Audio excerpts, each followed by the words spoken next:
Republican presidential nominee Donald Trump will be in Youngstown today for another campaign stop. After his recent comments about ISIS, we expect Trump will talk tough on terrorism today. 27 First News Weekend morning anchor Abby Schrader is live at YSU, where the candidate will be speaking this afternoon. Abby?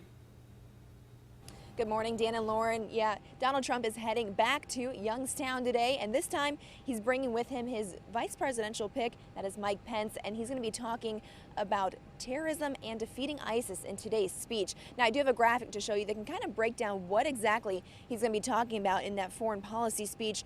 First thing, he's going to address declaring an end to nation building if he should be elected president. And then what a lot of people are wanting to hear from Trump, he's going to be talking about his plan to destroy ISIS. He says he would replace it with what his aides described as a foreign policy realism, and it's focused on destroying ISIS and those other terror groups. And then he also plans to talk about his new immigration policy, under which the U.S. would stop issuing visas in cases where adequate screenings cannot be performed for anyone wanting to enter the U.S. And then lastly, he's supposed to talk about a new concept, a new idea that he's come up with.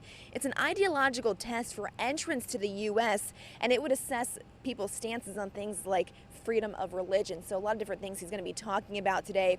Now, coming up in about 30 minutes, we know that Trump has made some recent comments about President Obama, calling him the founder of ISIS. So last hour, we heard from one of the critics talking about his comments, but coming up in about a half hour, we're going to hear from his running mate, Mike Pence, to see what he has to say about his running mate's comments. That's all coming up in the next half hour. But for now, live in Youngstown, Abby Schrader, WKBN 27 First News this morning. And 27 First News will cover every aspect of Donald Trump's visit to the Mahoning Valley. Here's what you can expect today. Coming up at 9:30, local Democrats will be holding a news conference where they'll be denouncing Trump's foreign policy ideas. Among those scheduled to speak there, State Representative John Bocherry, an Air Force veteran of the Iraq War. At 10:30, local labor leaders will hold a news conference to talk about Trump and Senator Rob Portman's positions on international trade deals like NAFTA and the Trans-Pacific Partnership. Then, of course, 2 o'clock in the afternoon is when Donald Trump and Mike Pence are expected to speak at YSU.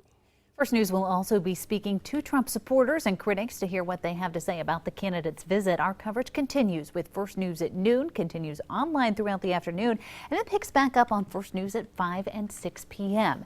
For a complete wrap-up of the day, be sure to join us for First News at 11.